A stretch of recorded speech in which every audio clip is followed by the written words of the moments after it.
what's going on? My name is Matt. This is Icarryusa, and today we're going over the top 5 carry guns of 2025. See you on the range.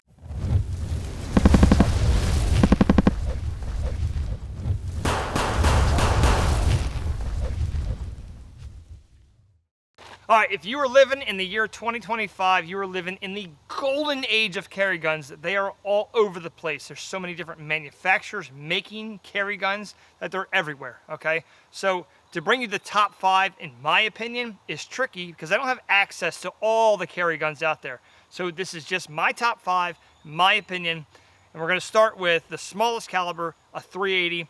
Now, if you have a 380, you know how nice it is to carry. It's a very small gun. Again, you might not want to carry a 380 all the time just because in wintertime, bad guys are wearing thick clothes and things like that, and a 380 might not be enough to get through that stuff into the bad guy. But right now, we're going to start with the 380, and that is the Smith & Wesson Bodyguard. This is the ported version. This gun is really, really cool, okay? It's very small. Like I said before in my other video, it's the exact same length as my finger if I was to pretend to have a finger gun. Okay? So that's this size. It's awesome. It carries very well if you're wearing something tight or you're going to somewhere nice, like a low threat area. This would be the gun to carry, okay? It's still a 380, so it's still a 9mm diameter bullet, but it's just moving a little bit slower. It's a very good, reliable gun. I've had no issues with this gun so far, other than the sights. In my opinion, I'd switch them out. But other than that, this gun is a rock star, okay? It's a good gun to be on the list. Right now, we're in the month of, was it August? August? Yeah, I lose track of my months. It's kind of hard to find a holster for the ported version of this gun. This is a Black Scorpion holster. That's what it is. Black Scorpion makes one for this. I think Vetter is coming out with one, and I think a couple of the people are coming out with. The only difference is between the ported version of the Bodyguard and the non is when the holster is molded around the end of it, like that. The ported one is about a 1/2 inch longer, maybe not even a 1/2 inch, but it doesn't allow the trigger guard to catch that thing and lock it in. All right, so you got to get one that's designed for the ported version of the Bodyguard.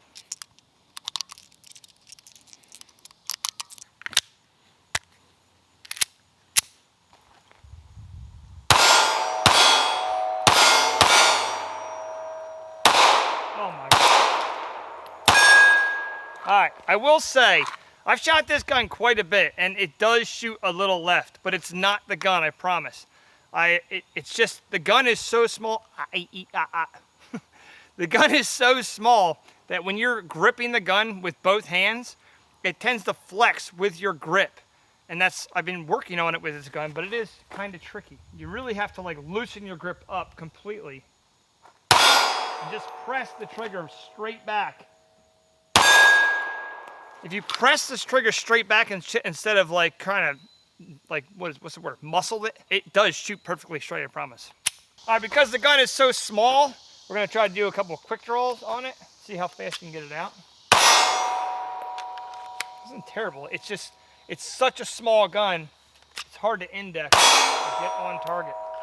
I will say that's another thing. It just reminded me. This gun is, because it's so small and my hands are so big, it does bite me because I get such a high grip on it. It does come back and get me in the little hand fat roll there. I just got swiftly reminded. So let's do a couple more real quick.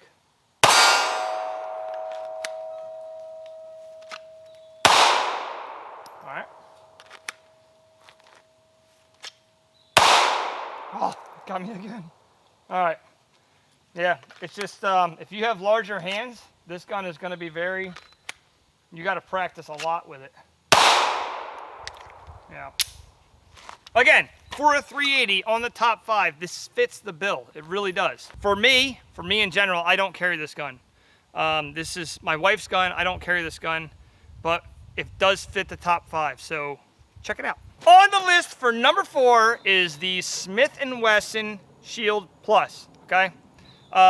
This is a great gun. It's simple, it's cheap, it works, and it's awesome, okay? I do have the one without the RMR, without the optics plate, but that's okay, because with this gun, I don't run an optic. Most of the carry guns I have, I don't run optics on, because a carry gun, that's a whole nother video, but you're gonna wanna run irons on your carry gun, okay?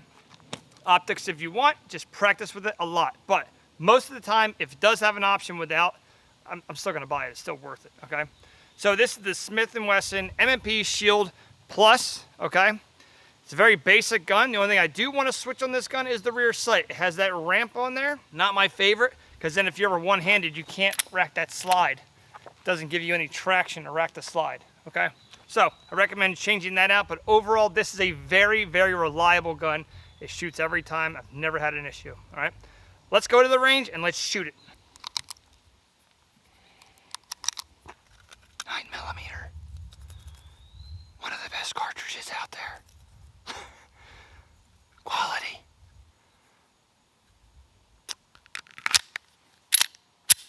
All right, we're all loaded up. We're gonna just blast through this a couple times. We're gonna see how it goes, all right? This trigger on this gun is so awesome. Like, I can't explain to you how sweet this trigger is. It's so smooth. It's been very, very well broke in. Okay. That was a solid one. That was solid. All right, not bad. So overall, this gun, when you first get it out of the box, sorry, I'm not in the right lighting. When you first get it out of the box, it is a little rough. It does take some breaking into, but that's not a bad thing because you can use that time to get to know your gun, get those draws in, dry fire that gun like crazy, get to the range, shoot it, break that gun in, and that's the time for you and your gun to bond and become one. This gun is great. I've never had an issue with it. Again, this gun probably has, actually when I bought this gun, it was only like $275 because it actually was a used rental gun. Okay, that's something most gun shops do also offer. I'm having trouble speaking today. It is something they offer. So sometimes you can buy a used gun that's already broken in. Okay, and there's nothing wrong with it just because it has a few thousand rounds through it. Just watch your springs, watch everything in there to make sure it all still works good. I think Smith & Wesson probably round count up to 10,000 maybe. You start changing springs out and stuff. Glocks I know is like 15,000. Sigs 5,000. If it's a 320. I wouldn't carry it. All right, so watch your springs, get out there, shoot this thing, go check it out. It's a Smith & Wesson Shield Plus 9.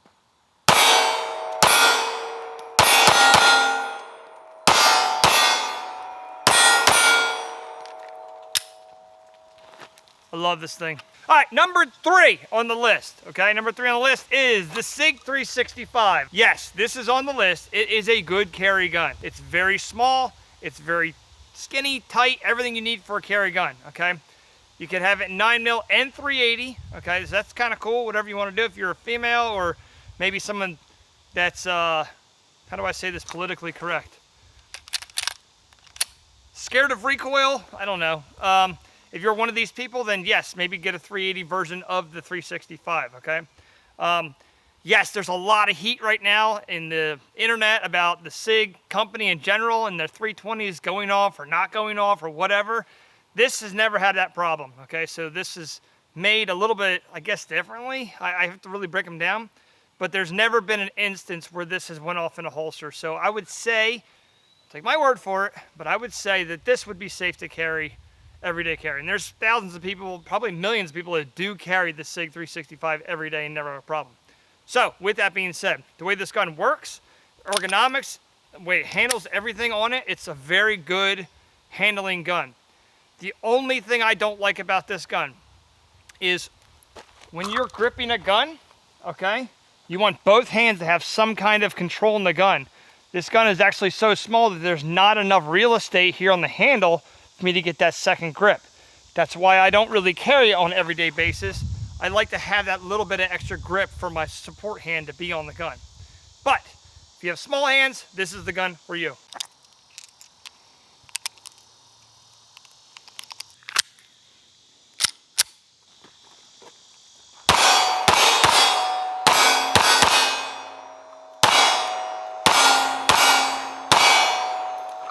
This thing's a sweet shooter.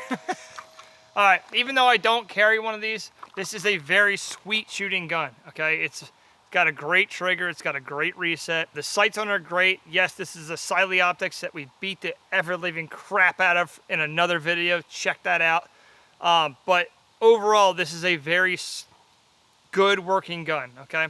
I don't usually talk good things about Sig, but they've done a good job with the 365 line. Other than that, there's really not much to cover. It's a striker fired gun. It's very small. It's good, easy to conceal. Even if you're a small frame person, this is very easy to conceal, okay? Magazine options, you got 10 rounders, you got 12s, 13s, and then you got a 17 rounder, which is really stinking cool if you live in a cool state that allows 17 rounders. The sights come night sights from the factory. That's cool too. They put in a lot of things that a lot of people would upgrade on, say, a Glock or a Smith & Wesson already on the gun. Other than that, the recoil is super nice. And yeah, pretty much you can swap the magazine release to be ambidextrous. And other than that, it's pretty cool. Top 5, this is number 3.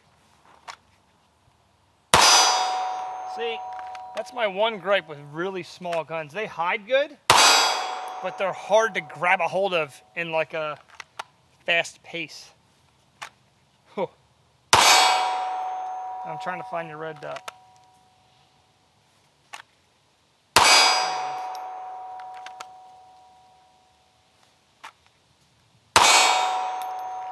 Not bad, but like I said, you gotta find a happy medium ground between a good gun that conceals and then a good shootable gun too, because if you make it too small, then it's very unshootable. Does that make sense to everybody? So you want to find that good medium ground.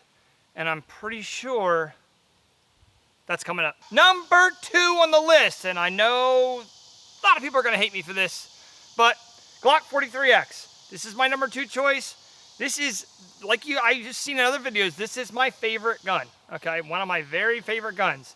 It's a very shootable gun. It's great in my hand. I got plenty of real estate. Yes, I have upgraded several things on this gun, including the trigger, the magazine, the sights. It's got a red dot on it. I wouldn't consider that an upgrade. And that's pretty much it. Other than the sights, the trigger, the magazine release, really this gun is stock internally other than the trigger. The reason I upgraded the magazine release is because I'm using metal magazines from Shield Arms. The reason I'm using them is in free states and things like that, you can carry 15 rounds in these things, and 15 rounds in a carry gun is amazing, okay? It feels great, all right? A lot of, you want high capacity as much as possible, because guess what? A little secret, the bad guy doesn't care about how many rounds he's gonna carry and break the law. So try to get as many as you possibly can, cool? Other than that, this gun functions very well. This has well over 20,000 rounds through it, and it functions flawlessly still to this day. The only other thing I did to this gun, as you can see right here, I took a soldering iron and I put a little tiny index point for my support thumb, just to have a little index point right there. Glock frames are mainly made out of plastic. It's a plastic polymer and glass filled mixture. Doesn't take a lot of heat, just to dab a couple of dots in there and you're good to go. All right, we're gonna get to the range and we're gonna shoot this 9mm. Awesome round. Pretty good at pretty much everything. Yeah.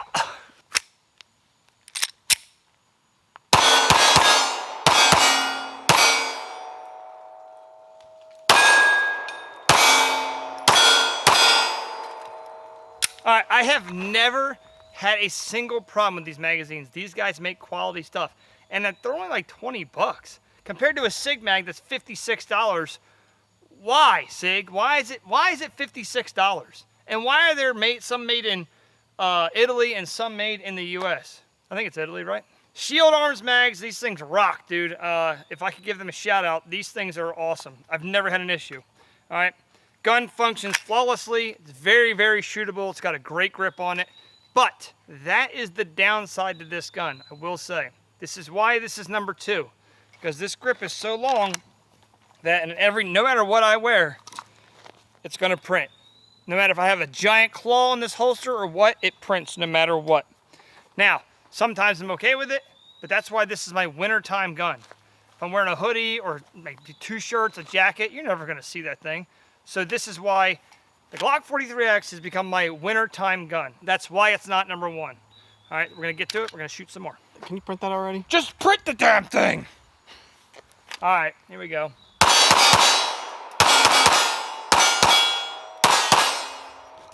This gun rocks, dude. It's such a shooter. It's like a slimmer version of a Glock 19. You see, I just burned my freaking finger. All right, with this trigger in here, magazine, all the little upgrades I've done. It really doesn't cost that much money to do these upgrades, and you can do them yourself. That's how simple this gun is, okay? So, Number 2 on the list, Glock 43X, and now we're going to number 1. Drum roll, please. And number 1 on the list is the 320. No, I'm just kidding. I would never carry this gun. Okay.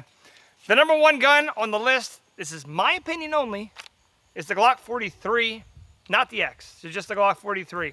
And it's number 1 for a reason. One, I used to carry in the summertime a 380 because it's smaller and easier to hide.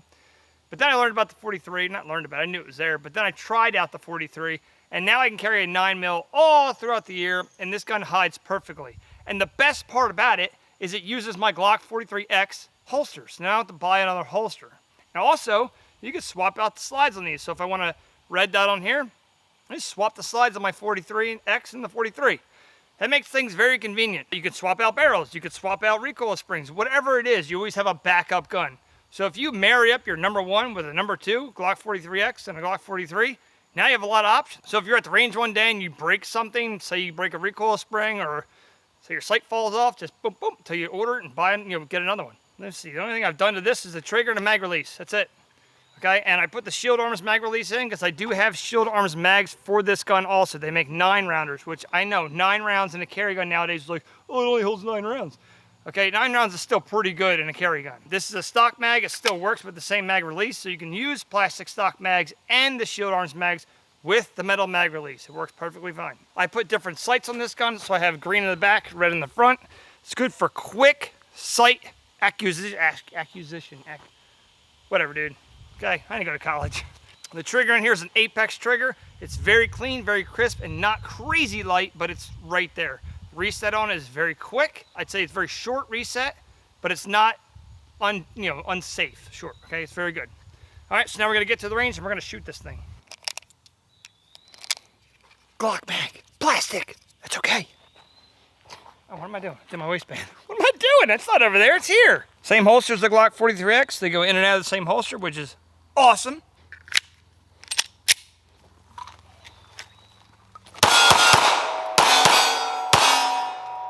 Again, stock mag, 6 rounds. Okay, you get the Shield Arms mags, and you get 9 rounds, or 10. 9 in the mag, 1 in the pipe.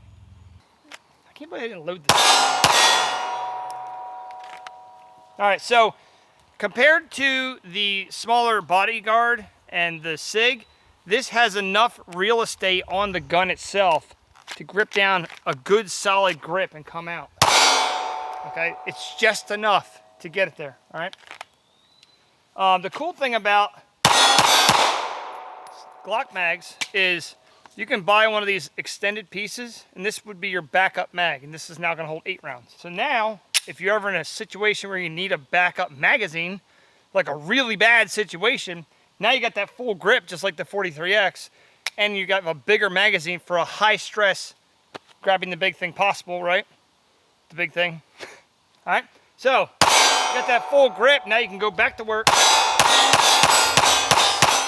This is number 1, in my opinion. Let me know what you think in the comments, all right? There was a sale, honey, I'm sorry, I had to buy all of them. Top guns for 2025, you got your Bodyguard, your +9 from Smith & Wesson, you got your Sig 365, you got your 43X, and number 1 on my list is the Glock 43. Thanks for watching, thanks for coming out to the range. Check out Patreon, we're on there now for exclusive content. And also, like, comment, subscribe, and I'll see you on the range!